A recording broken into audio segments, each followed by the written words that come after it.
chilovanga muzimuwe zikokonda mbilini yanga zikokonda ziya baba we azizino ndohana we ndirapera ndikorapera mzimu wanga we ndikohana ndirapera ndikohana ndirapera mzimu wanga zichuza kuchilo nivanga mzimu wanga zikokonda mbilini yanga ziya baba we ziya baba we ziya konda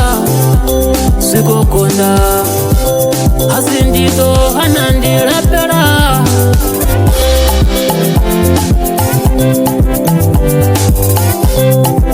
zoyalangi kulega baba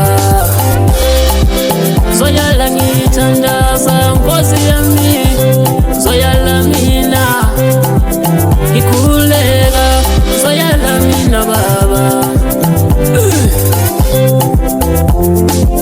kabave kachize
tinotenda ichewe madzishi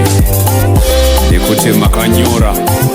muna 1 Thessalonians chapter number 5 the verses number 17 tichanamata nguva dzese, we shall pray without ceasing.